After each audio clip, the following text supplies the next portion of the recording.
الحمد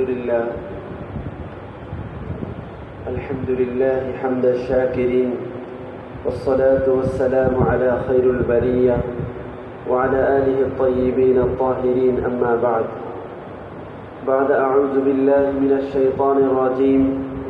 بسم الله الرحمن الرحيم.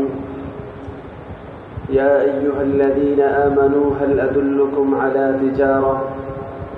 تجارة تنجيكم من عذاب أليم تؤمنون بالله ورسوله وتجاهدون في سبيل الله بأموالكم وأنفسكم ذلكم خير لكم إن كنتم تعلمون. وقال النبي صلى الله عليه وسلم: سيأتي زمان على أمتي يحبون خمسا وينسون خمسا، يحبون الدنيا وينسون الآخرة، يحبون المال وينسون الحساب، يحبون الخلق وينسون الخالق، يحبون الذنوب وينسون التوبة، يحبون القصور وينسون المقبرة، أو كما قال النبي صلى الله عليه وسلم.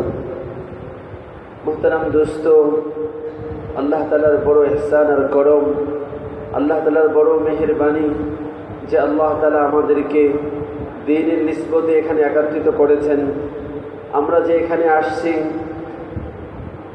দ্বীনের নিসবতে ইমানের জন্য, ইমান হাসিল করার জন্য আমরা যে এখানে একত্রিত হয়েছি, এই একত্রিত হওয়া আল্লাহর কাছে এত পছন্দনীয়। ময়দানে মাহশরে মানুষ যখন কঠিন অবস্থার মুখোমুখি হবে, ওই অবস্থায় আল্লাহ তাআলা কিছু মানুষকে আরশে পাকের ছায়াতলে জায়গা দিবেন।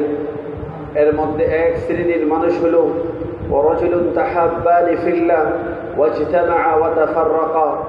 কিছু মানুষ এমন যারা আল্লাহর জন্য একে অপরকে ভালোবেসে একত্রিত হয়, ওয়া তাফাররাকা, এবং আবার আল্লাহর জন্য একজন থেকে আরেকজন পৃথক হয়, বিচ্ছিন্ন হয়। তো আল্লাহ তাআলা এই শ্রেণীর মানুষকে আরশে পাকের ছায়াতলে জায়গা দিবেন। সুবহানাল্লাহ। আমরা যে ইমানি মজলিসে বসেছি, আল্লাহ তাআলার বড়াই বরত্বের আলোচনার এই মজলিসে বসছি, এটা আল্লাহ তাআলার কাছে এত পছন্দনীয়। রাসূল পাক সাল্লাল্লাহু আলাইহি ওয়াসাল্লাম বলেন যে তোমরা যেখানে জান্নাতের বাগান পাও সেখানে তোমরা খুব বিচরণ করো। তো সাহাবায়ে কেরাম বললেন, জান্নাতের বাগান দুনিয়াতে আমরা কোথায় পাবো? তো আল্লাহর নবী কি বললেন? জান্নাতের বাগান হলো ইমানের হালকাগুলো, যেখানে আল্লাহ তার রাসূলের আলোচনা হয়, আল্লাহ তাআলা বড়াইয়ের আলোচনা হয়, জিকিরের মজলিস হয়। সেটা হলো দুনিয়াতে জান্নাতের বাগান। সুবহানাল্লাহ। ইদা মারারতুম বিরিয়াজিল জান্নাহ ফারতাউ। যখন তোমরা জান্নাতের বাগান পেয়ে যাও, খুব বিচরণ করো। তো আমরা যেখানে বসছি এটা জান্নাতি পরিবেশ, জান্নাতের বাগান। এই ইয়াকিন যখন আমার দিলের ভিতরে বসে যাবে, তো তখন আমরা মানুষ যখন আগ্রহ থাকে দিলের ভিতর, কোনো জিনিস পাওয়ার আগ্রহ থাকে, ওই জিনিসের জন্য মানুষ কষ্ট স্বীকার করে। প্রতিদিন একজন মানুষ তার কর্মস্থলে যায়, রৌদ্রকে উপেক্ষা করে, বৃষ্টিকে উপেক্ষা করে। রৌদ্রে পোড়াও তার জন্য কষ্টের হয় না, বৃষ্টিতে ভিজাও তার জন্য কষ্ট হয় না। সে তার অফিসে, সে তার দোকানে, সে তার জমিনে মেহনত করার জন্য সে ঘাম ঝরাতে থাকে, বৃষ্টিতে ভিজতে থাকে।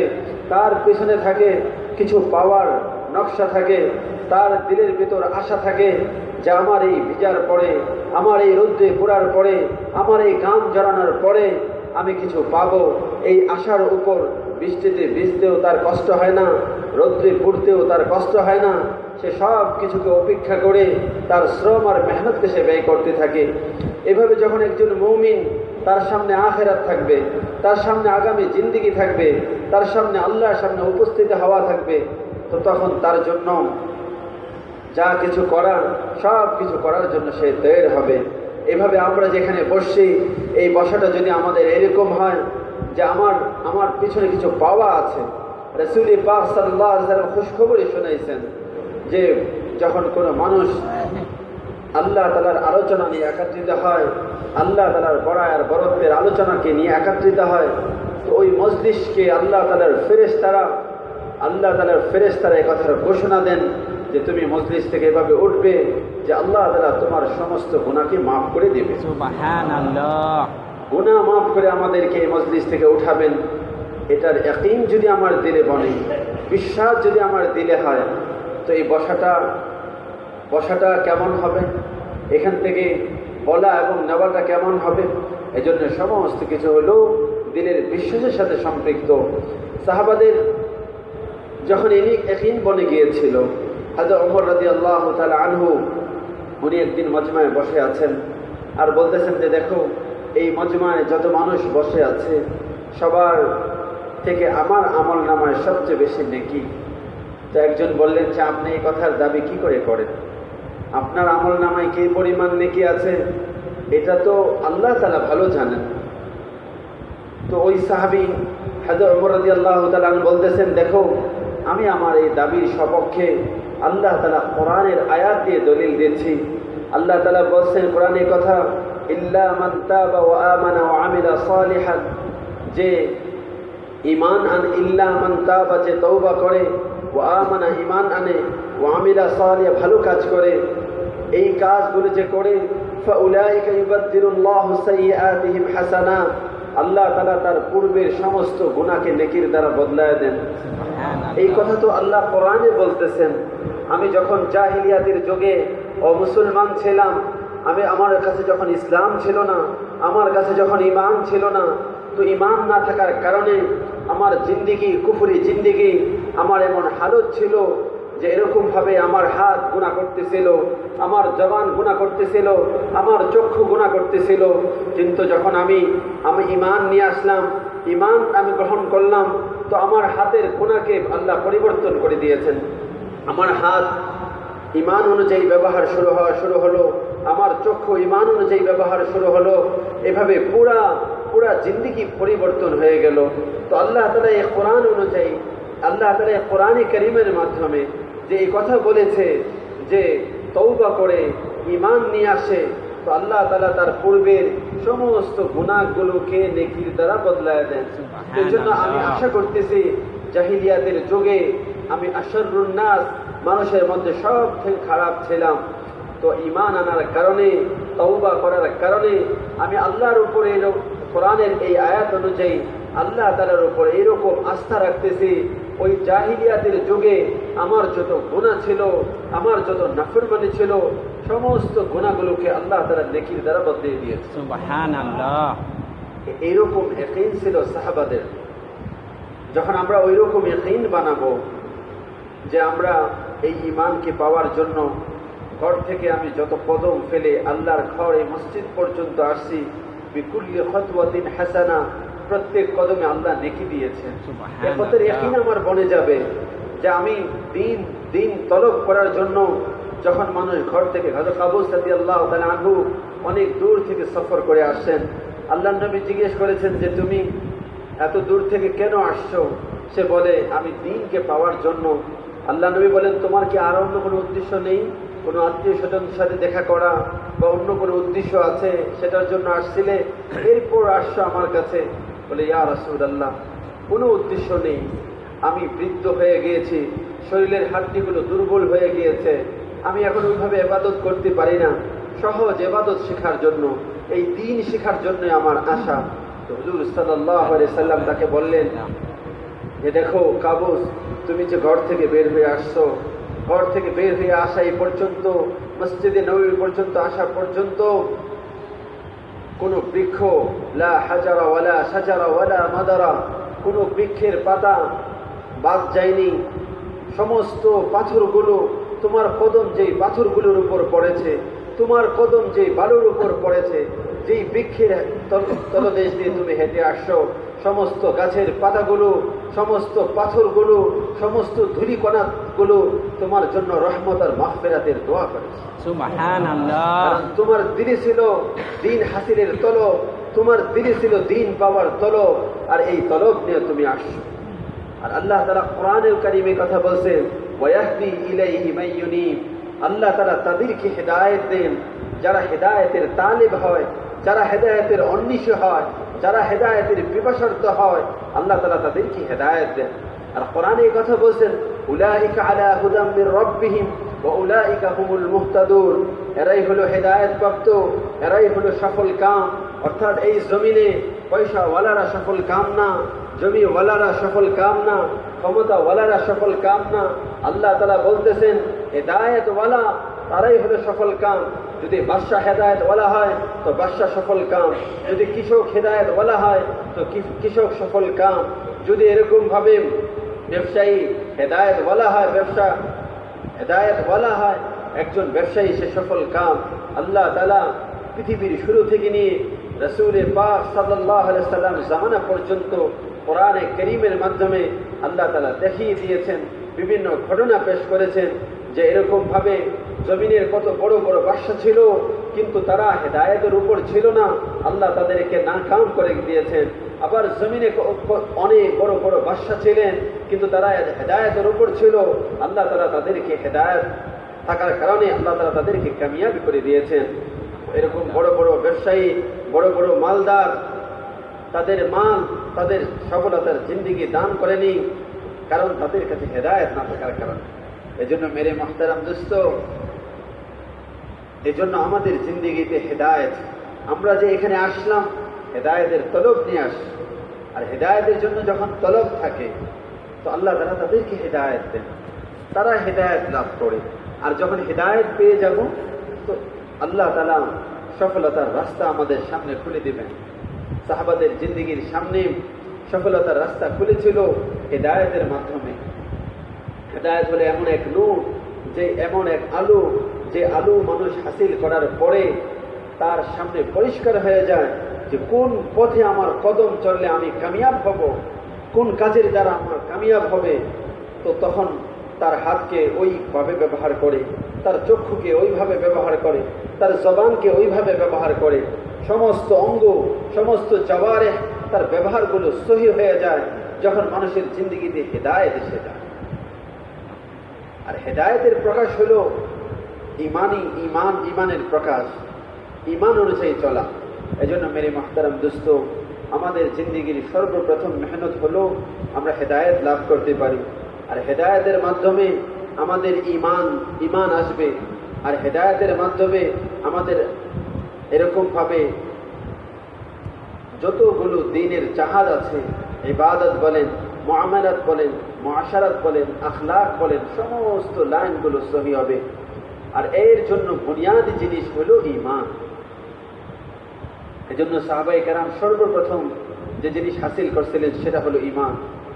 সাহাবাদের দিলের ঈমানের কারণে তারা আমলের মাধ্যমে ফায়দাকে দেখতেন, তারা আখিরাত বানানোর জন্য নিজের সমস্ত জান মালকে কুরবান করার তৈরি হয়ে যেতেন।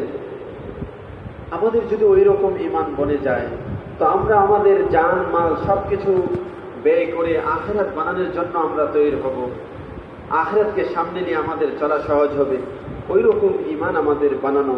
এক একজন সাহাবীদের কিরকম ঈমান ছিলেন। একজন সাহাবীকে কাফেররা কয়েদ করে কাফেরদের জেলখানায় নিয়ে গিয়েছে, জেলখানায় বন্দী, হাতে বেড়ি পরানো, পায়ে শিকল পরানো, ওই অবস্থায় তন্দ্রাচ্ছন্ন হয়েছে। আর ওই অবস্থায় তার এরকমভাবে তার উপর গোসল ফরজ হয়ে গিয়েছে।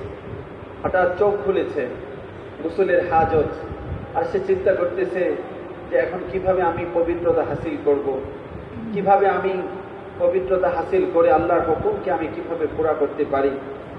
তো কয়েদিদের কাছে বলছে যে দেখো, আমার এরকমভাবে পবিত্র হওয়া দরকার, আমার জন্য একটু পানির ব্যবস্থা করো। তো কাফের ওই কয়েদি বলতেছে, তোমাকে তো পানি পান করার, পানি দেওয়ার হুকুম নাই, আর তুমি গোসল করার পানি যাচ্ছ। তো ওই সাহাবীর আল্লাহর প্রতি কিরকম ইয়াকিন ছিল, কিরকম বিশ্বাস ছিল। তো ওই অবস্থায় সে আল্লাহর কাছে হাত উঠাইছে, চোখের পানি ছেড়ে দিয়ে আল্লাহকে বলতেছে যে আল্লাহ, ইমানের কারণে কাফেরদের কয়েদখানে আমি বন্দী হয়েছি, আমার হাতে বেড়ি পরানো, পায়ে শিকল লাগানো, আর এই অবস্থায় আমি অপবিত্র হয়ে গিয়েছি। এখন পবিত্রতা হাসিল করা ব্যতীত তোমার হুকুম পুরা করতে পারতেছি না। আল্লাহ, তোমার উপর তো আমার ইয়াকিন আছে, এই অবস্থায় তুমি আমাকে পবিত্র করতে পারো। আল্লাহ, কাফেরদের এই কয়েদখানায় তুমি আমাকে পবিত্র করো, যেন আমি তোমার হুকুমকে পুরা করতে পারি। সাহাবীদের দিলের ইয়াকিন এইরকম ছিল, সে আল্লাহ তাআলার কাছে দোয়া করছে, চোখের পানি চোখ থেকে গালে আসার সাথে সাথে আল্লাহ তাআলা কুদরতি হুকুম আসছে মেঘের উপর। ওই মেঘ এসে আল্লাহ তাআলার হুকুমে জালানার ভিতর দিয়ে মেঘ এসে ওই সাহাবীকে গোসল করিয়ে দিয়েছে। সুবহানাল্লাহ। ওই রকম ইয়াকিন নিয়ে যখন তার চোখের পানি আল্লাহর কাছে ফেলেছেন, আল্লাহ তাআলার জাহিরি নিজামের খেলাফ, দুনিয়ার বাহ্যিক অবস্থার খেলাফ, কুদরতি হুকুম দ্বারা আল্লাহ তাআলা মেঘকে জেলখানার ভিতর ঢুকিয়ে ওই সাহাবীকে গোসল করিয়ে দিয়েছেন। এটা তো হয়েছে আল্লাহ তাআলার উপর ইয়াকিনের বুনিয়াদের উপর।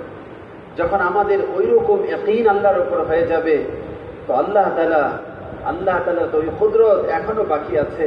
আল্লাহ তাআলা আমাদের সাথে ওই রকম মুআমালা করতে পারেন যেরকম সাহাবাদের সাথে আল্লাহ তাআলা মুআমালা করেছেন। এজন্য ওই রকম ঈমান আমাদেরকে বানাতে হবে। আর ওই রকম ঈমান যখন আমার মনে যাবে, তো এই ঈমান আমাকে গুনাহ থেকে বাঁচাবে, এই ঈমান আমাকে আল্লাহ তাআলার হুকুমের উপর উঠাবে, ওই ঈমান আমাকে আখিরাত বানাতে সাহায্য করবে, ওই ঈমান আমাকে মওতের পরে জিন্দেগি তৈরি করার জন্য সাহায্য করবে। আজকে আমাদের বড়রা এই কথা বলতেন যে আমাদের ঈমান তো হলো কচু পাতার পানির মতন, যেমন টলমলে, আমাদের ঈমান হলো ওই রকম। হযরত আবু উবাইদা ইবনুল জাররাহ রাদিয়াল্লাহু তাআলা আনহু এক রিওয়ায়াতের ভিতরে আসে, উনি বলেন যে মুমিনের দিলের অবস্থা হলো চড়ুই পাখির মতো।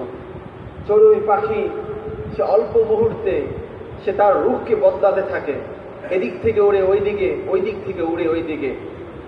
হায়াতুস সাহাবার ভিতরে আছে হযরত ওনার এই আবু উবাইদা ইবনুল জাররাহ রাদিয়াল্লাহু তাআলা আনহুর ওই ঘটনা, তার নসিহতের ভিতর শেষের প্যারাটার ভিতরে এই কথা লেখা আছে যে মুমিনের দিলের অবস্থা হলো চড়ুই পাখির মতন। চড়ুই পাখি যেরকম রূপ বদলাতে থাকে, আমাদের দিলগুলো এরকম মুহূর্তের মধ্যে বদলাতে থাকে।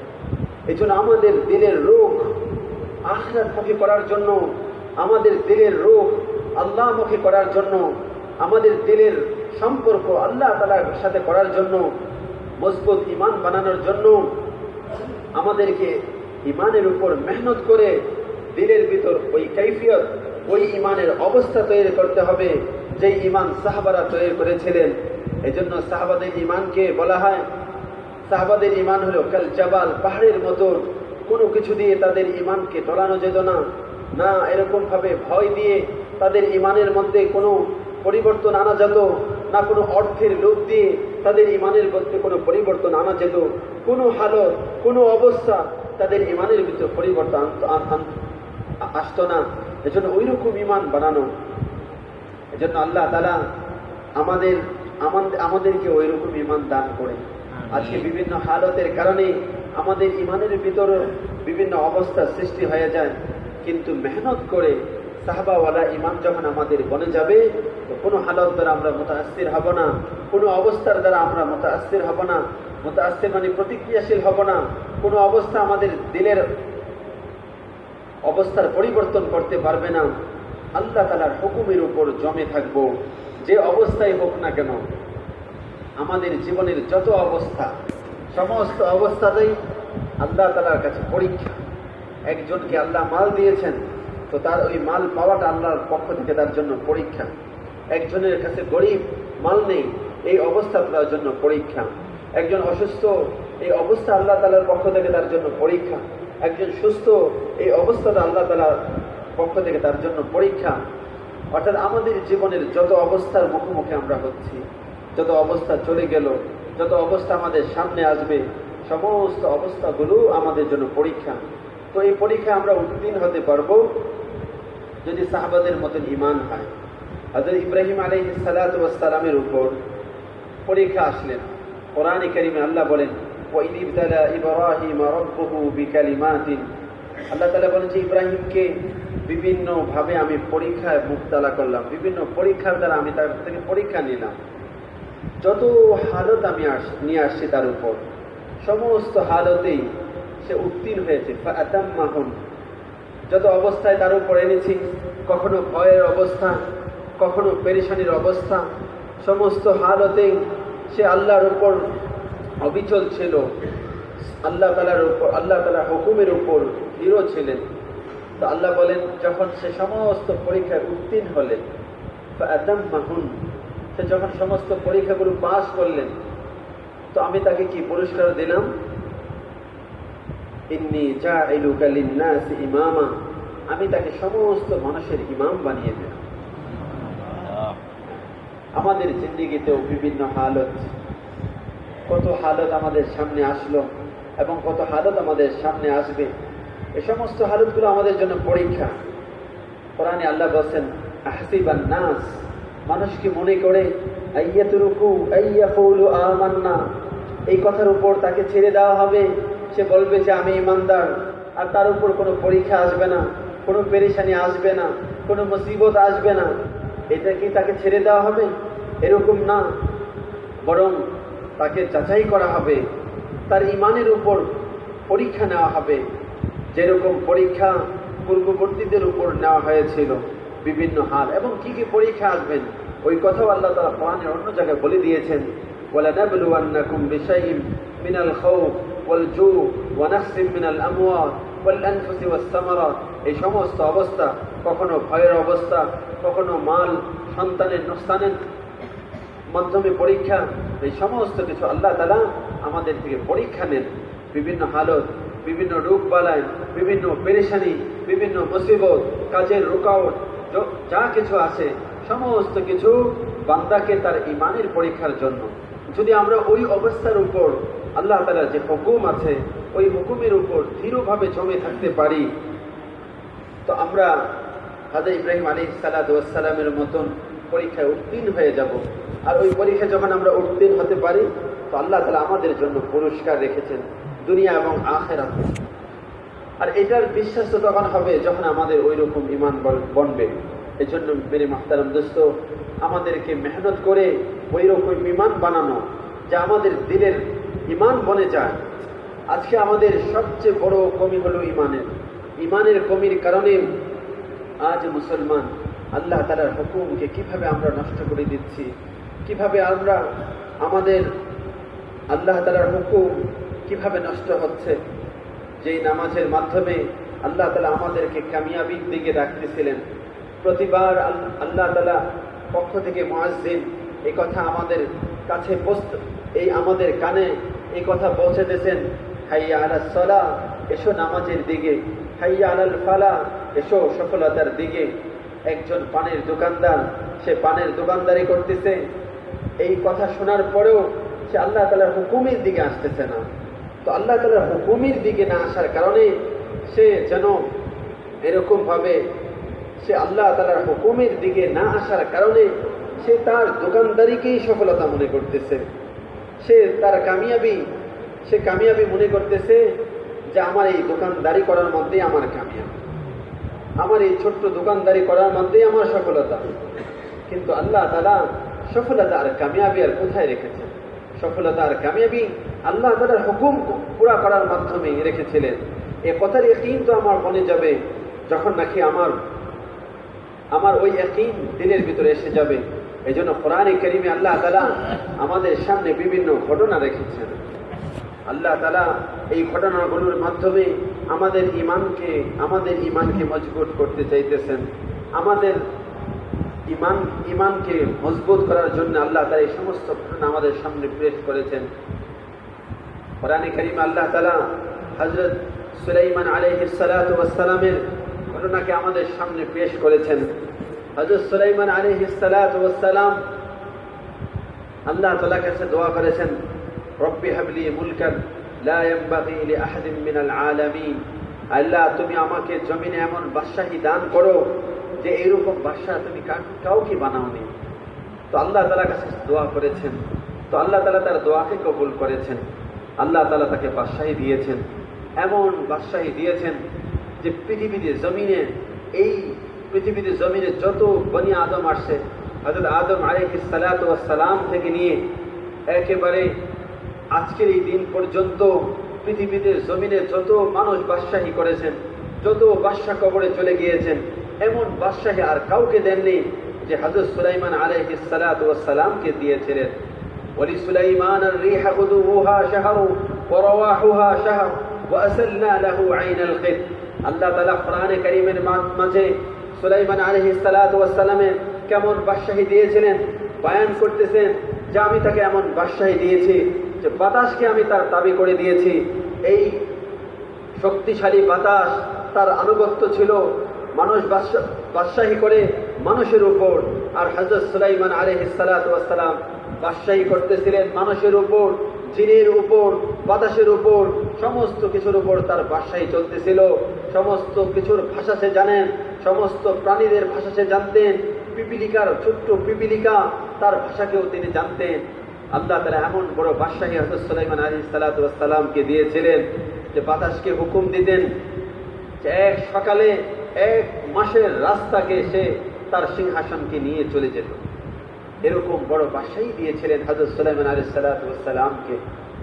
এত বড় বাদশাহী দিলেন হযরত সুলাইমান আলাইহিস সালাতু ওয়াস সালাম। এই বাদশাহী দিয়ে আল্লাহ তাআলা জিনদেরকে তার অধীন করে দিলেন।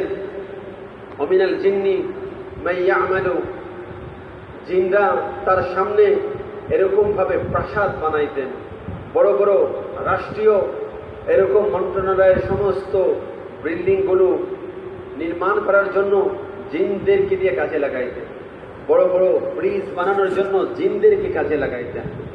জিনরা রাজমিস্ত্রি ছিল, এভাবে বড় বড় প্রাসাদকে নির্মাণ করেছেন।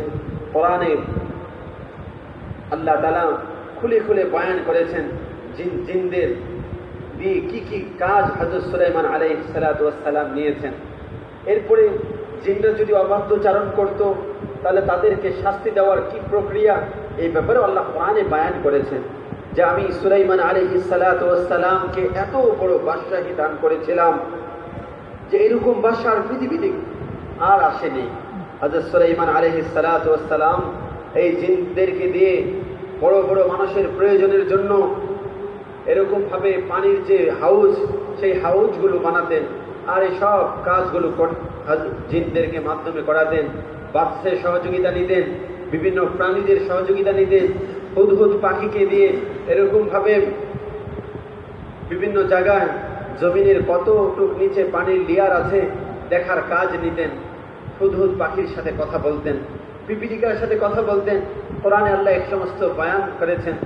হযরত সুলাইমান আলাইহিস সালাতু ওয়াস সালাম একবার যখন এরকম ভাবে তার বাহিনী, সৈন্য বাহিনী মার্চ করতেছিল, তো এক পিপিলিকা তার কওমকে, তার কওমের মাঝে গাস্ত করে করে তাদেরকে বলতেছিলেন যে দেখো সুলাইমান আলাইহিস সালাতু ওয়াস সালাম পুরা লস্কর এরকম ভাবে তারা যেভাবে মার্চ করে আমাদের দিকে আসতেছে, তো তারা তাদের অজান্তে তোমাদেরকে পিষে বলবে। ইয়া আইয়ুহান নামলু দুখুলু মাসাকিনাকুম লা ইয়াহতিমান্নাকুম সুলাইমান ওয়া জুনুদু ওয়া হুম লা ইয়াশউরুন। আল্লাহ তাআলা কোরআনে এই ঘটনাকে আমাদের সামনে পেশ করেছেন যে দেখো সুলাইমান আলাইহিস সালাতু ওয়াস সালামকে আমি কত বড় বাদশাহী দান করেছি। এই পিপিলিকা যার আওয়াজ কোনো পিপিলিকা যদি আমরা আমাদের কানের কাছে নিয়ে, কানের ভিতরে নিয়েও আমরা শুনতে চেষ্টা করি, তাহলে হয়তো তার আওয়াজকে আমরা শুনতে পারবো না। এত ক্ষীণ আওয়াজের এই প্রাণী, এত ছোট আওয়াজের এই প্রাণী, সে যখন তার স্বজাতিকে সতর্ক করতেছিলেন, গর্তে ঢোকার জন্য বলতেছিলেন, ওই আওয়াজকে আল্লাহ তাআলা সুলাইমান আলাইহিস সালাতু ওয়াস সালামকে কেমন বাদশাহী দিয়েছিলেন যে পিপিলিকার এই আওয়াজ, পিপিলিকাদের তার কওমকে সতর্ক করতেছিলেন, ওই আওয়াজ হযরত সুলাইমান আলাইহিস সালাতু ওয়াস সালামের কান পর্যন্ত পৌঁছে দিয়েছে। শুধু ওই পর্যন্ত না, আমাদের পর্যন্ত কোরআনের ভিতর এই ঘটনা আল্লাহ তাআলা শুনাইছেন। হযরত সুলাইমান আলাইহিস সালাতু ওয়াস সালাম যখন শুনলেন, ওই পিঁপড়াকে আনলেন, ফাতাবাসসামা যাহিকাম মিন কাওলিহা। আল্লাহ তাআলা কোরআনে কারীমে বয়ান করতেছেন যে এই পিপিলিকার এই কথা শুনে সুলাইমান আলাইহিস সালাতু ওয়াস সালাম মুস্কে হাসতেছিলেন। পিপিলিকার সাথে লম্বা কথা আলোচনা হয়েছে, বিভিন্ন আলোচনা হয়েছে। তো আল্লাহ তাআলা হযরত সুলাইমান আলাইহিস যেটা আলোচনা বিষয় আমাদের সেটা হলো যে আল্লাহ তাআলা সুলাইমান আলাইহিস সালাতু ওয়াস সালামকে এত বড় বাদশাহী দান করলেন, কিন্তু সুলাইমান আলাইহিস সালাতু ওয়াস সালামকে এত বড় বাদশাহী দান করার পরেও তাকেও দুনিয়া থেকে চলে যেতে হলো। ফালাম্মা কাদা আলাইহাল মাউত মা দাল্লাহুম আলা মাউতিহি ইল্লা দাব্বাতুল আরদ। পুরা ঘটনা আল্লাহ তাআলা কোরআনের বিভিন্ন জায়গায় বয়ান করার পরে এরপরে সুলাইমান আলাইহিস সালাতু ওয়াস সালামের মৌতের কথাকে আল্লাহ তাআলা পেশ করতেছেন যে দেখো, সুলাইমানকে এত বড় বাদশাহী দিয়েছিলাম, যার বাদশাহী বাতাসের উপর যার হুকুম চলতো, পানির উপর যার হুকুম চলতো, প্রাণীদের উপর যার হুকুম চলতো, মানুষের উপর যার হুকুম চলতো, জিনেদের উপর যার হুকুম চলতো, এত বড় বাদশাহী যাকে আমি দান করলাম, ওই সুলাইমানকেও আমি দুনিয়াতে রাখিনি।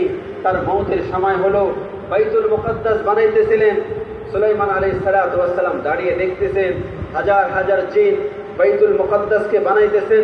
ফেরেশতা মালাকুল মউত ফেরেশতায় বলতেছেন যে আল্লাহ তাআলা হুকুম দিয়েছেন আপনার হায়াত শেষ, আপনাকে এখন দুনিয়া থেকে চলে যেতে হবে। তো সুলাইমান আলাইহিস সালাতু ওয়াস সালাম বলতেছিলেন এই কথা যে আমি তো বাইতুল মুকাদ্দাস বানাইতেছি, এই মসজিদে কুদস, এই মসজিদ নির্মাণ হচ্ছে, সারা পৃথিবীর এই এক পুণ্যময় এই মসজিদ নির্মাণ হইতেছে। তো বলতেছেন যে আল্লাহ তাআলা জিম্মাদারি নিয়েছেন আপনার এই মসজিদ নির্মাণকে পূর্ণ করবেন, কিন্তু আপনার ইজা জা আজালুহুম লা ইস্তাখিরুনা সাআ ওয়া লা ইস্তাকদিমুন, এরকম ভাবে যার সময় চলে আসে আগে পরে করার কোনো সুযোগ থাকে না, তো আপনার সময় শেষ। তো সুলাইমান আলাইহিস সালাতু ওয়াস সালাম বললেন যে আমি আল্লাহ তাআলার হুকুমের জন্য তৈরি আছি, আল্লাহ তাআলার যদি ফয়সালা হয়ে থাকে তো আমি তৈরি আছি। আল্লাহ তাআলা কোরআনে কারীমের এই আয়াতুল কারীমার মাঝে বর্ণনা শুনাইছেন, ফালাম্মা কাদা আলাইহাল মাউত, যখন তার মৌতের ফয়সালা করলেন, মা দাল্লা আলাইহিম দাব্বাতুন ইল্লা তাকুলুল আরদু মিন সাআতা। সুলাইমান আলাইহিস সালাতু ওয়াস সালাম তার রূহ তো মালাকুল মউত বের করে নিয়ে গেলেন, উনি লাঠির উপর ভর দিয়ে দাঁড়িয়েছিলেন। ওই লাঠিতে ভর দেওয়া অবস্থায় এই ডেড বডি, এই মৃত লাশটাকে আল্লাহ তাআলা কুদরতি হুকুম এসে ওইভাবেই দাঁড়িয়েছিল লম্বা সময় পর্যন্ত। রিওয়ায়াতের ভিতরে আসছে যে 22 মাস পর্যন্ত এরকম ভাবে ওই মৃত মানুষটা, ওই মৃত লাশটা ওইভাবে লাঠির উপর ভর দিয়ে দাঁড়িয়েছিলেন। জিনরা দেখতেছে যে নবী সুলাইমান আলাইহিস সালাতু ওয়াস সালাম দাঁড়িয়ে আছে, একটু এদিক সেদিক হলে তো শাস্তি চলে আসবে। ওই অবস্থার কারণে তারা খুব দ্রুত কাজ সম্পন্ন করতেছিলেন। পুরা কাজ যখন শেষ করলেন, শেষ করার পরে তারা আসলেন, মা দাল্লা আলাইহিম দাব্বাতুন ইল্লা তাকুলুল আরদু মিন সাআতা, বলে যে সুলাইমান আলাইহিস সালাতু ওয়াস সালাম যে মৃত্যুবরণ করেছেন এই খবর তারা জানতেন না, যদি ওই পোকাটা ওই লাঠিকে খেয়ে না দিতেন। কাঠ খেয়ে ফেলে যে পোকা, ওই পোকা আস্তে আস্তে খেয়ে খেয়ে লাঠিটার ভিতর দিকে খেয়ে ফেলতেছিলেন। কাজ শেষ করে যখন তারা কাছে আসছে, এসে ডাক দিয়েছে, ডাক দিয়ে কোনো সাড়া পাচ্ছে না। ওই অবস্থা আল্লাহর হুকুম হয়েছে, ওই পোকা ভিতরে খেয়ে ফেলছে, হঠাৎ করে লাঠিটা পড়ে গিয়েছে আর উনি ওই লাশটা পড়ে গিয়েছেন। আর তখনই তারা জানতে পারলেন যে সুলাইমান আলাইহিস সালাতু ওয়াস সালাম তো বহু আগেই চলে গিয়েছেন। জিনরা পরীক্ষা করলেন, পরীক্ষা করে জানলেন যে সে তো অনেক আগেই চলে গিয়েছে। তো আল্লাহ তাআলা কোরআনে কারীমে এই ঘটনা আমাদের সামনে কেন পেশ করলেন? আমাদের ঈমানকে বানানোর জন্য। এত বড় বাদশা হয়েও তার বাদশাহী দ্বারা দুনিয়া থেকে বেঁচে থাকতে পারেনি, তাকে আল্লাহ তাআলা বাদশাহী দিয়েছিলেন, কিন্তু ঈমানের দ্বারা সে এমন বাদশাহী করে গিয়েছেন যে তার বাদশাহী থাকা অবস্থাও সে আল্লাহকে সন্তুষ্ট করে আল্লাহর সন্তুষ্টি নিয়ে দুনিয়া থেকে চলে গিয়েছে। সে তো নবী ছিলেন, এছাড়া নবী ছাড়া আরেকজন বাদশাহ যুলকারনাইন, যে সম্পর্কে আল্লাহ তাআলা সূরা কাহফের মাঝে আল্লাহ বয়ান শুনিয়েছেন, ওয়ায়াসআলুনাকা আন যিল কারনাইন, তারা আপনার কাছে যুলকারনাইন সম্পর্কে জিজ্ঞাসা করে, আপনি বলেন ইন্না মাক্কান্না লাহু ফিল আরদ ওয়া আতাইনাহু মিন কুল্লি শাইইন সাবাবা, তাকে আমি জমিনের বাদশাহী দিয়েছিলাম, এমন বাদশাহী দিয়েছিলাম সারা পৃথিবীর বাদশাহী চালানোর জন্য। মাশরিক থেকে মাগরিব তার রাজত্ব কত বড় ছিল কোরআনে আল্লাহ কারীম বয়ান করেছেন, হাত্তা তাতলিয়া মাগরিবাশ শামস হাত্তা তাসলিয়া মাতলিআ আশ-শামস, সূর্যের উদয়স্থল থেকে সূর্য অস্তাচল পর্যন্ত সারা পৃথিবীর বাদশাহী ছিল বাদশাহ যুলকারনাইন। এত বড় জমিনের মালিক ছিলেন। আল্লাহ তাআলা বলেন ওয়া আতাইনাহু মিন কুল্লি শাইইন সাবাবা, সূর্য উদয়স্থল থেকে সূর্য অস্তাচল পর্যন্ত সারা পৃথিবীকে চালানোর জন্য যে জিনিসগুলো প্রয়োজন হয়, যে আসবাবের প্রয়োজন হয়, আমি সব কিছুই আমি তাকে দান করেছিলাম। এই সমস্ত আসবাবকে ব্যবহার করে সারা পৃথিবীর রাজত্ব করে গিয়েছেন। কিন্তু এই রাজত্ব করার পরেও আল্লাহ তাআলা হুকুমকে নষ্ট করেননি। সে নবী নয়, ইখতিলাফ আছে। অধিকাংশ মুফাসসির কেরামের রিওয়ায়াত হলো যে সে নবী নয়, একজন সাধারণ মানুষ ছিলেন। কিন্তু এরপরেও ঈমানের সাথে সে এমনভাবে বাদশাহী করেছেন যে আল্লাহ তাআলাকে সে সন্তুষ্ট করে গিয়েছেন। সে মওতের আগে তার পুরা সমস্ত মন্ত্রী পরিষদকে এই ওসিয়ত করেন যে দেখো, আমার মওতের পরে যখন আমার কাফিনকে ওঠানো হবে, আমার এই লাশকে বহন করবে এদেশের সমস্ত বড় বড় ডাক্তার যারা, তারা আমার লাশ, আমার কাফিনকে বহন করে কবরে নিয়ে যাবে। আর আমার কাফনের কাপড় থেকে আমার 2 হাতকে বের করে রাখবে। তো যারা জানতে চেয়েছিলেন কেন আপনার এইরকম ওসিয়ত কেন করতেছেন, উনি বললেন যে দেখো, এজন্য করতেছি যে আমার মওতের পরে সমস্ত পৃথিবীর মানুষ আমাকে দেখার জন্য, আমাকে দাফন করার জন্য যারা উপস্থিত হবে, তারা যেন আমার মৃত্যু থেকে শিক্ষা গ্রহণ করে যে বাদশাহ যুলকারনাইনকে এত বড় জমিনের বাদশাহী যে আল্লাহ তাকে দিয়েছেন, এত বড় জমিনের মালিক যে আজকে যখন সে কবরে যাইতেছে তো তার 2 হাত খালি, সে কিছুই নিয়ে কবরে যেতে পারতেছে না। এই জিনিস থেকে যেন আমার জানাজায় উপস্থিত সমস্ত মানুষ শিক্ষা গ্রহণ করতে পারে। আর আমার কাফিন বহন করবে ডাক্তাররা। এই ওসিয়ত আমি এই জন্য করেছি যে এই জমিনের বড় বড় ডাক্তাররা যারা চিকিৎসায় বড় পারদর্শী, কিন্তু আজকে তারা বাদশাকে চিকিৎসা দিয়ে বাঁচাতে পারেনি, এই জন্য তারা আমার কাফিনকে বহন করে কবরে নিয়ে যাবে। এই শিক্ষা যেন সমস্ত মানুষের হৃদয়ের চক্ষুকে খুলে দিতে পারে। মেরে মাহতারাম দোস্ত, আল্লাহ তাআলা কোরআনে কারীমে বাদশাহ যুলকারনাইন সূরা কাহফের শেষে বাদশাহ যুলকারনাইনের ঘটনা আমাদের সবকের জন্য আমাদের সামনে পেশ করেছেন যে এত বড় বাদশাহীরা তারাও কবরে চলে গিয়েছে। এই দুনিয়া সকলকে ছেড়ে কবরে চলে যেতে হয়। একজন মুমিনের দিলের ভিতর যখন তার ঈমান মজবুত হয়, তো তখন এই ইয়াকিন তার দিলের ভিতর বদ্ধমূল থাকে যে আমাকে তো কবরেই যেতে হবে। এই দুনিয়া আমি যত বড় বাড়ির মালিক হই না কেন, এই দুনিয়াকে আমি যত সুন্দর করে সাজাই না কেন, এই দুনিয়ার সুখের যত সামানি আমি জমা করি না কেন, কিন্তু মওতের সাথে সাথে এগুলো সব কিছু আমার হাত ছাড়া। গত পরশুদিন আমাদের গাঙ্গিনাপাড়া মসজিদের আগের ইমাম ছিলেন নিজামউদ্দিন সাহেব, ওনার বড় ছেলে স্বামীবাগ মসজিদের খতিব। এই গত পরশুদিনের ঘটনা, উনি জোহরের নামাজের সময় রুমে সুন্নত নামাজ পড়তেছেন। যখন 1:30 বেজে গিয়েছে, মুসল্লিরা সবার চোখ ঘড়ির দিকে, মুয়াজ্জিন দেখতেছে যে সময় শেষ হয়ে গিয়েছে। ইমাম সাহেব তো তার কামরা থেকে বের হয়ে আসতেছে না, ডাকার জন্য গিয়েছে। যে দেখে যে ইমাম সাহেব হুজুর সুন্নত নামাজে যে সেজদা দিয়েছেন, ওই সেজদাতেই আল্লাহ তাআলা তার রূহকে কবজা করে নিয়েছেন। সুবহানাল্লাহ। ইমাম সাহেব যে বলে হুজুর নামাজের সময় হয়ে গিয়েছে, কিন্তু দেখে যে সেজদায় আছেন, তার কোনো ডাকে সাড়া দিচ্ছে না। যে হাত দিয়েছেন দেখে যে আল্লাহ তাআলা তার রূহকে উঠায় নিয়েছেন। গত পরশুদিন জানাজা হলো, বুরুর চরে তার দাফন হয়েছে। এমন জীবন্ত ঘটনাগুলো আল্লাহ আমাদের সামনে রেখেছে। আমরা দেখতেছি একই দোকান থেকে কাফনের কাপড় কিনে নিয়ে যাচ্ছে এক যুবক, তার নববধূর জন্য কাফনের কাপড় কিনে নিয়ে যাচ্ছে। আরেকজন এরকম ভাবে তার কাফনের কাপড় কিনে নিয়ে যেতেছে। এক যুবক আনন্দ করে নতুন বিবিকে ঘরে উঠাইতেছে, আরেক যুবক তার বিবির লাশকে কাঁধে নিয়ে কবরে যাইতেছে। এক ঘরে নতুন শিশুর জন্মেতে সবাই আনন্দিত, আর অন্য ঘরে এই কলিজার টুকরা শিশুকে সাদা কাপড়ে জড়িয়ে মা দিতেছে বাবার কাছে কবর দেওয়ার জন্য। আল্লাহ বলেন আল্লাযী খালাকাল মাউতা ওয়াল হায়াত লিয়াবলুয়াকুম, এই হায়াত আর মওতের এই খেলা, এই জীবন আর এই মওত আমি তোমাদেরকে পরীক্ষা করার জন্য। আইয়ুকুম আহসানু আমালা, কে এই জীবনটাকে পেয়ে সুন্দর কাজ করে জীবনটাকে দামি বানাইলো। এই জীবন রং তামাশার জন্য নয়, এই জীবন দুনিয়া সাজানোর জন্য নয়, এই দুনিয়া বানানোর জন্য নয়, এই দুনিয়া ঘোরার জন্য নয়। আমার এই হায়াত তো আল্লাহ দিয়েছেন আখিরাত বানানোর জন্য, চিরসুখে ঠিকানাকে বানানোর জন্য। একজন ইমানদার যখন ইমান বনে যাবে, ইমানের মজবুতি আসবে, তো তার ইয়াকিন বনবে যে হ্যাঁ, আমাকে আমার মৌত হবে, আমার মৌতের পরে আমার আখিরাতের সামানা হলো আমার আসল সামানা। হযরত আব্দুর রহমান ইবনে আউফ রাদিয়াল্লাহু তাআলা আনহুর সামনে ওনার কাছে উনি পানি চাইছিলেন, ওনাকে পান করার জন্য শরবত দেওয়া হয়েছে। উনি শরবতের মুখে ঠোঁট লাগিয়ে উনি এই শরবতের পানি পান করতে পারতেছে না, হাত কাঁপতেছে, চোখ দিয়ে পানি ঝরতেছে। উনি সবাই বলতেছেন, আপনি কান্না করতেছেন কেন?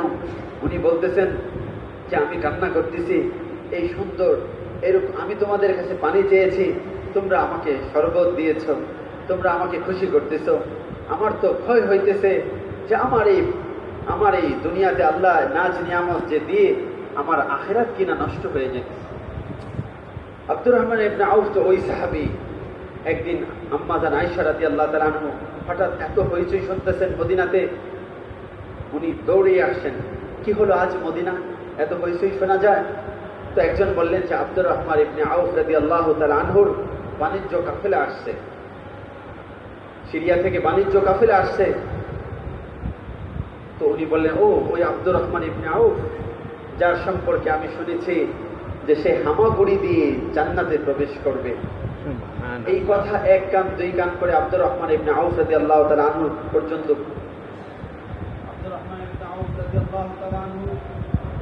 শোনার পর উনি বলতেছিলেন যে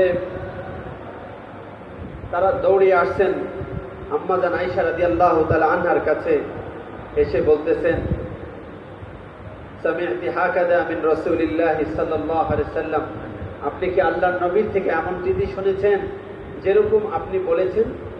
আম্মা জান আয়েশা রাদিয়াল্লাহু তাআলা আনহা বললেন, হ্যাঁ, সামি'তু হাকাযা মিন রাসূলিল্লাহি সাল্লাল্লাহু আলাইহি ওয়াসাল্লাম, হ্যাঁ আমি তো আল্লাহর নবীর থেকে এমনটি শুনেছি। আব্দুর রহমান ইবনে আউফ রাদিয়াল্লাহু তাআলা আনহু এত খুশি হলেন, উনি বললেন যে আপনি সাক্ষী থাকুন, আমি যে ব্যবসা করার জন্য এই 700 উট বোঝাইকৃত যে সামান নিয়ে আসছিলাম, এই 700 উট এবং এর উপরে বোঝাইকৃত সামান সহ সম্পূর্ণ আমাকে যে জান্নাতের খুশখবরি শোনানো হয়েছে যে আমি জান্নাতে বসতে পারবো, এই খুশখবরি আল্লাহর নবী দিয়েছেন।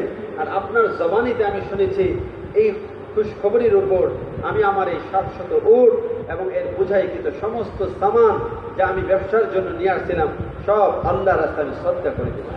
সুবহানাল্লাহ। এরকম দিনের জন্য দান করেছেন, জান্নাতের খুশখবরি পেয়েছেন, এরপরে শরবত পান করতে যে সেইভাবে কান্না করতেছে। হায়াতুস সাহাবার ভিতরে বাকি আসে যে শরবত সে পানি করতে পারতেছিলেন না কান্নার কারণ। তো তাদের সামনে আখিরাতে এরকম ছিল, কারণ তাদের ঈমানটা ওইরকম মজবুত ছিল। তার এই কথা বিশ্বাস করতেন যে মওতের পরে পরে আমাকে আল্লাহর সামনে উপস্থিতি হতে হবে। এই জন্য মেরে মুহতারাম দোস্ত, আজকে যদি আমাদের ওই রকম ঈমানটা বনে যায়, তো আমরা ওই ঈমান আমাদেরকে গুনাহ থেকে বাঁচাবে, ওই ঈমান আমাদেরকে আখিরাত তৈরি করতে সাহায্য করবে। ওই ঈমান যখন একজন ঈমানদার, সে তো তার জবানকে ঈমানের খেলাফ ব্যবহার করবে না। তার এজন্য বলছে, মান ক্বালা লা ইলাহা ইল্লাল্লাহ মুখলিসান দাখালাল জান্নাহ, যে ইখলাসের সাথে লা ইলাহা ইল্লাল্লাহ, ইখলাসটা কি? সাহাবায়ে কেরাম জিজ্ঞেস করেছিলেন ইখলাসটা কি? তো হুজুর সাল্লাল্লাহু আলাইহি ওয়াসাল্লাম, ইখলাস হলো যে আল্লাহর নিষিদ্ধ করা জিনিস থেকে তোমাকে বাঁচাবে। এই কালেমা, এই ঈমান তোমাকে আল্লাহ নিষিদ্ধ করা জিনিস থেকে বাঁচাবে, আর এই ঈমান তোমাকে আল্লাহ তাআলার হুকুমের উপর উঠাবে। যে ঈমান আমাকে আল্লাহর নাফরমানি থেকে বাঁচাতে পারলো না, ওই ঈমান আমাকে জাহান্নাম থেকে কিভাবে বাঁচাবে? যে ঈমান আমাকে আল্লাহর হুকুমের উপর উঠাইতে পারে না, যদি ঈমান দুর্বল হয়, তাহলে ওই ঈমান আমাকে কিভাবে জান্নাতে পৌঁছাবে? এজন্য মেরে মুহতারাম দোস্ত, আমাদের ঈমানের মেহনত, এইরকম মেহনত আমাদের ঈমানের উপর করতে হবে যে আমাদের ওই ঈমান আমাকে এরকম ভাবে আল্লাহ তাআলার হুকুমের উপর উঠায়। মানুষের ঈমান যখন বনে যায়, তো সে তখন তার নজর থাকে যে নেক আমলের মাধ্যমে আমাকে সমস্ত কাজ, সমাধান হবে নেক আমলের মাধ্যমে। আল্লাহ তাআলার হুকুম পুরা করার মধ্যে সে কামিয়াবিকে দেখতে থাকে। তখন সে তার অভাব অনটন নামাজের মাধ্যমে, তার ব্যবসা বাণিজ্য নামাজের মাধ্যমে সে কামিয়াবিকে হাসিল করতে চায়। এক সাহাবী আল্লাহর নবীর কাছে আসলেন, আয়েশা পরামর্শ চাইলেন যে ইয়া রাসূলুল্লাহ, আমি তো ব্যবসা করার জন্য বাহরাইনে যেতে চাই, এই ব্যাপারে আপনি আমাকে কি সাজেশন করেন, কি পরামর্শ দেন? তো আল্লাহর নবী তাকে কি পরামর্শ দিলেন? সাল্লি রাকাতাইন। ওই সাহাবী এসে বললেন, ইন্নী উরিদু আযহাবু ইলাল বাহরাইন লিতিজারা, ইয়া রাসূলুল্লাহ, আমি বাহরাইন যেতে চাই ব্যবসা করার জন্য। আর আল্লাহর নবী তাকে কি পরামর্শ দিলেন? সাল্লি রাকাতাইন। এই ব্যবসা তোমাকে লাভ দিতে পারে না, ব্যবসা তোমাকে কামিয়াবি দিতে পারে না। কামিয়াবি তো হলো যে আল্লাহ তাআলার হুকুম পুরা করে যদি তুমি ব্যবসা করো। আমরা অনেক সময় গাছতে যাই, সকালবেলা যখন গাছতে যাই, যে দেখি আজান শুনে ঘুম ভেঙেছে, এরপরে চুলা আগুন ধরিয়েছে, মসজিদের মুয়াজ্জিনে আজান শুনে ঘুম ভেঙেছে, এরপরে এসে দোকানে হোটেলের দোকানগুলো আগুন জ্বালিয়েছে। তো আল্লাহর হুকুম পুরা করার সুযোগ পায়নি। অথচ হুকুম তো ছিল যে আল্লাহ হুকুমকে পুরা করে এসে এরপরে দোকানে আসে, এরপরে আমি দোকানে ব্যবসায় আসি। আল্লামা তাকি উসমানী সাহেবের বড় ভাই রাফি উসমানী দামাত বারাকাতুহু, উনি তাকি উসমানী সাহেব ওনার একটা কিতাবের ভিতরে লিখছেন, তারাশি একটা কিতাবের ভিতরে লিখেছেন যে ওনার বড় ভাইয়ের একটা কিতাবের দোকান আছে। তো ওই দোকানে উনি একদিন প্রচন্ড বৃষ্টি হচ্ছে, তো এই বৃষ্টির মাঝে সকালবেলা থেকেই খুব অন্ধকার, খুব প্রবল বৃষ্টি। তো উনি চিন্তা করতেছেন, আজকের এই বৃষ্টির দিনে আমার এই দোকানে তো, আমার ইসলামী লাইব্রেরি, এই দোকানে তো কেউ আসবে না। এই বৃষ্টির মাঝে তো বেশিতে বেশি মানুষ হাটে বাজারে যাবে, চাল ডাল যাদের প্রয়োজন হয়, নিত্য প্রয়োজনীয় জিনিস যাদের প্রয়োজন, ওই দোকানগুলো চলবে। তারপরে হলো ওষুধের দোকান চলতে পারে। আর আমার দোকান তো হলো ইসলামিক লাইব্রেরি, এটা তো এখান থেকে কেউ কিছু কিনতে আসবে না। তো আজকে আর দোকানে যেয়ে কি করব? পরক্ষণে তার মনে হলো যে আল্লাহ তাআলা তো এই হুকুম দিয়েছেন, ফাইদা কুদিয়াতিস সালাত, যখন তোমার নামাজ পড়া হয়ে যায়, আল্লাহর হুকুম পড়া হয়ে যায়, ফান্তাশিরু ফিল আরদ, তুমি ছড়িয়ে পড়ো। জমিন থেকে আসলে জমিনে যাও, দোকান থেকে আসলে দোকানে যাও, গাড়ি থেকে আসলে গাড়িতে যাও। ওয়াবতাগু মিন ফাদলিল্লাহ, ওইখানে যে আল্লাহ তাআলা তোমার জন্য রিজিক রেখেছে সেটাকে তালাশ করো। এটা তো আল্লাহর হুকুম। আমি তো আল্লাহর হুকুম পুরা করার জন্য দোকানে যাব, ব্যবসার জন্য না। আল্লাহর হুকুম আছে যে আল্লাহর হুকুম পুরা, আল্লাহর নামাজ পুরা করার পরে যাওয়ার জন্য, সেই হুকুমকে পুরা করার জন্য আমি একটু দোকানে যাই, খুলে আবার চলে আসবো। তো উনি ছাতা নিয়ে বৃষ্টিতে ভিজে দোকানে গেলেন, যে দোকানটাকে খুললেন, একটা শাটার খুলে বসে উনি একটু সময় কোরআন পড়ে, শুধু আল্লাহর হুকুমকে পুরা করার নিয়তে দোকানে আসছেন। কোরআন শরীফ পড়ে আবার দোকানটা বন্ধ করে চলে আসবেন। তো উনি কোরআন পড়তেছেন, এর মধ্যে একজন কাস্টমার আসে বৃষ্টিতে ভিজে। কাস্টমার এসে দোকানের ভিতরে এসে ওনাকে বলতেছেন যে সব দোকান বন্ধ, আপনার দোকানটা খোলা পেয়ে আমার বড় উপকার হলো।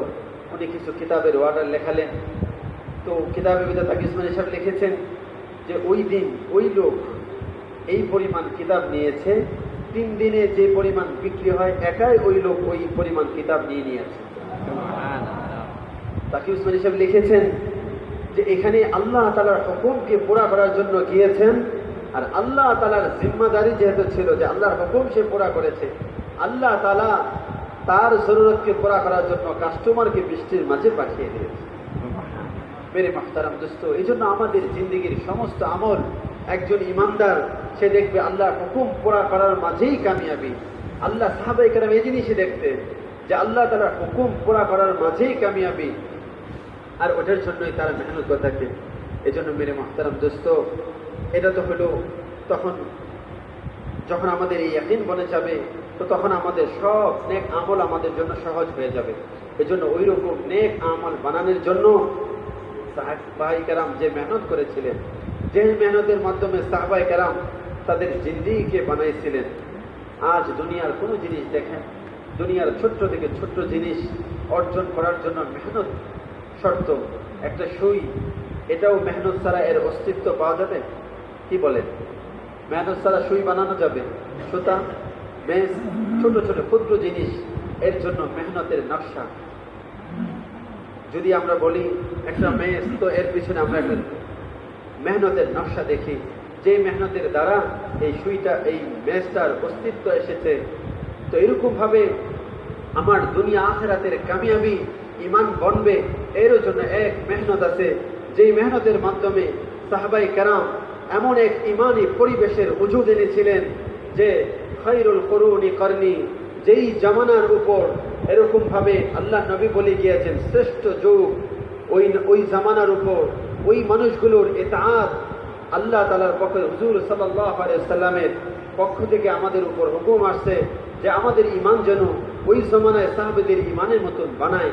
কারণ তারা ইমানের উপর এমন মেহনত করে, এমন এক মেহনতের উজুদ, তারা এমন এক মেহনতকে নিয়ে আসছিলেন, এমন এক মেহনতের পরিবেশ করেছিলেন যে তারা সমস্ত সফলতার কামিয়াবি আল্লাহর থেকেই গ্রহণ করতেন, আল্লাহর থেকেই নিয়ে নিতেন। এই জন্য মেরে মাহতারাম দোস্ত, আজকে আমরা আমাদের এই জামানাতে আল্লাহ তাআলা ওই সাহাবাদের তর্জ নমুনায় এরকম এক মেহনতকে চালু করছেন, যে মেহনতের দ্বারা সাহাবাদের জিন্দেগিতে পরিবর্তন আসছিল, যে মেহনতের দ্বারা জাহিলিয়াতের যুগের মানুষগুলো এরকম ভাবে পরিবর্তন হয়েছিলেন। ইমানের কুফরের জিন্দেগিতে যারা মানুষের রক্ত পিপাসু ছিল, ওই মানুষগুলো একটা কুকুরের মৃত্যুর কারণে কান্না করতেন। হযরত ওমর রাদিয়াল্লাহু তাআলা আনহু রিওয়ায়াতের ভিতরে আসে যে হযরত ওমর রাদিয়াল্লাহু তাআলা আনহু জাহিলিয়াতের যুগে তার হৃদয় এত প্রশান ছিল, সে বলতেন যে তোমরা যদি তোমাদের কারো কন্যা সন্তানকে জীবন্ত কবর দিতে কারো দিলকে কাঁপে, তাহলে সেজন্য আমি ওমরের কাছে নিয়ে আসি। অথচ এই ওমর রাদিয়াল্লাহু তাআলা আনহু ইমানের কারণে তার দিলের এমন পরিবর্তন আসলো, তার জামানায় ফুরাতের প্লাবনে বন্যায় একটা কুকুর মৃত্যুবরণ করেছেন। আর এই কারণে হযরত ওমর রাদিয়াল্লাহু তাআলা আনহু মেম্বরে বসে কান্না করতেছেন আর বলতেছেন, এই কুকুরের মৃত্যুর কারণে যদি কিয়ামতের দিন আল্লাহ তাআলার কাছে আমাকে, আল্লাহ তাআলার আদালতে আমাকে দাঁড়াতে হয়, তাহলে আমি ওমর কি জবাব দিব? আমার রাষ্ট্রীয় ব্যবস্থাপনার ত্রুটির কারণেই আজকে এই কুকুরটা মৃত্যুবরণ করেছে। এই কুকুরের উপর রহম, প্রাণীদের উপর রহম চলে আসছে তার দিলের। অথচ এই মানুষটার যখন ইমান ছিল না, তখন কি অবস্থা ছিল? এই জন্য মেরে মুহতারাম দোস্ত, সাহাবায়ে কেরাম এই মেহনতের জন্য তারা পুরা জান আর মালকে কোরবান করে দিয়েছে। এক একজন সাহাবী আল্লাহ রাস্তায় কিভাবে জান মাল অকাতরে বিলীন করেছেন, তারা দিনের জন্য কিভাবে তাদের জান মালকে কোরবান করেছেন। আজ সাহাবাদের ওয়াকিয়া পড়লে দেখা যায় ওই রকম জজবা যখন আমাদের আসবে। আমাদের হযরত মাওলানা ইউসুফ সাহেব রাহমাতুল্লাহ আলাইহি কথা বলতেন, দাওয়াতের মেহনত হলো উম্মতের পরিবর্তনের মেহনত, তবদীলির মেহনত। ये मेहनत उम्मत की तब्दीली की मेहनत है, উম্মতের পরিবর্তনের মেহনত। সাহাবায়ে কেরাম এই দাওয়াতের মেহনতের দ্বারা তাদের জিন্দেগিতে যেরকম পরিবর্তন আসছিল, আজকেও যদি আমরা ওই তর্জ তরিকায়, ওই নকশা কদমে যদি আমরা আমাদের মেহনত হয়ে যায়, আল্লাহ তাআলা আমাদের মাহলের ভিতরে এরকম পরিবর্তন এনে দিবেন, আমাদের জিন্দগির ভিতরে এরকম পরিবর্তন এনে দিবেন। যেরকম সাহাবীদের জিন্দগিতে পরিবর্তন এনে দিয়েছিলেন, যেরকম সাহাবীদের মাহলের ভিতর পরিবর্তন এনেছিলেন, তাদের জিন্দগির এই মাহলের পরিবর্তন, জাহিলিয়াতের এই সমস্ত কুফরি অন্ধকার দূর হয়ে এরকম একটা সুন্দর পরিবেশ সাহাবাদের মধ্যে তৈরি হয়েছিল। একজন জমিন এরকম ভাবে জমিন ক্রয় করেছে। ওই জমিন ক্রয় করার পরে হাল চাষ করতে যেয়ে দেখা গিয়েছে যে ওখানে জমিনের নিচে স্বর্ণের একটা টুকরা পেয়েছে। তো ওই টুকরা পাওয়ার সাথে সাথে সে যার থেকে জমিন ক্রয় করেছে তার কাছে যায় বলতেছে, ভাই তোমার জমিনকে আমি ক্রয় করেছি আর তোমার জমিন থেকে স্বর্ণ পেয়েছি, এই জন্য তোমার কাছে এটা নিয়ে আসি, তুমি এটার হকদার। আর সে বলতেছে, না আমি তো জমিন বিক্রি করে দিয়েছি, তার মাটি আর সবকিছু তোমার কাছে বিক্রি করে দিয়েছি। তো সে এটা নিতে রাজি না। তো এই স্বর্ণ দুইজনের মাঝে না নেওয়ার ব্যাপারে ঝগড়া হচ্ছিল। আল্লাহর নবীর কাছে আসলেন, সমাধান হলো, দুই পরিবারের দুইজনের মাধ্যমে বিবাহ দিয়ে সমাধান হয়ে গেলেন। তো সাহাবাদের মাঝে এইরকম অবস্থার পরিবর্তন আসছিলেন এই মেহনতের দ্বারা। এই জন্য এই মেহনত করার জন্য তৈরি আছে না? দেখেন সাহাবায়ে কেরাম আল্লাহ নবী সাল্লাল্লাহু আলাইহি ওয়াসাল্লাম তাশকিল করতেছিলেন। আল্লাহ নবী বলতেছিলেন, কে তৈরি আছো যে দ্বীনের দাওয়াত দিয়ে যাবে? এক কাফের সর্দারের কাছে যেতে হবে, কাফের বাদশার কাছে দাওয়াত দিয়ে যেতে হবে। কে তৈরি আছো? আল্লাহ নবী তাশকিল করতেছিলেন, তো ওইখানে হারাম ইবনে মিলহান রাদিয়াল্লাহু তাআলা আনহু দাঁড়ায়া নাম লেখাইলেন, বলে ইয়া রাসূলুল্লাহ আমি তৈরি আছি। আল্লাহ নবী বললেন যে দেখো, তুমি যে তৈরি আছো, তুমি যে কাফের কাছে যাবা, সেই কাফের এই দাওয়াতের চিঠিকে কবুলও করতে পারে অথবা তোমাকে হত্যাও করে দিতে পারে।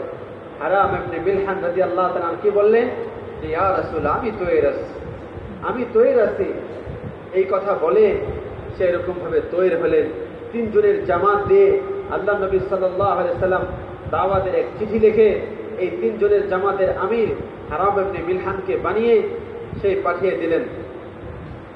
যখন এই কাফেলা পৌঁছে গেলেন, ওই কবিলার কাছে, ওই বাদশার কাছে পৌঁছে গেলেন, তো হারাম ইবনে মিলহান রাদিয়াল্লাহু তাআলা তার দুই সাথীকে বললেন যে তোমরা থাকো, আমি দাওয়াতের এই চিঠিকে নিয়ে আগে বাদশার কাছে যাই। সে যদি আমার সাথে ভালো আচরণ করে তাহলে পরবর্তীতে তোমরা আসবে। তো দাওয়াতের এই চিঠি নিয়ে যখন ওই বাদশাহ আমের কাছে যখন গেলেন, তো বাদশাহ ওই চিঠিকে তো কবুল করলেন না, বরং গুপ্তচরকে ওইভাবে পজিশন রাখিয়েছিলেন।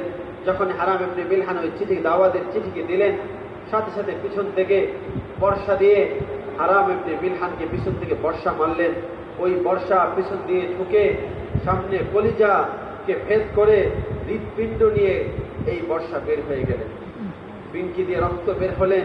ওই রক্তকে অঞ্জলি ভরে উনি গ্রহণ করলেন, ওই রক্তকে উনি হাতে নিলেন, ওই রক্ত মুখে মাখলেন আর এই কথা বললেন, চিৎকার দিয়ে কথা বললেন, ফুস্তু ওয়া রাব্বিল কাবা, ফুস্তু ওয়া রাব্বিল কাবা, কাবার রবের কসম আজ তো আমি সফল হয়ে গিয়েছি। রাসূল সাল্লাল্লাহু আলাইহি সাল্লাম যখন তাশকিল করতেছিলেন আর এই কথা বলতেছিলেন, তুমি তো আমার এই দাওয়াতের এই চিঠিকে নিয়ে যাবা, কিন্তু তোমার ওখানে যে তোমাকে শাহাদাত বরণ করতে হতে পারে, তো ওই শাহাদাতের উপর আমার তাশকিল ছিল।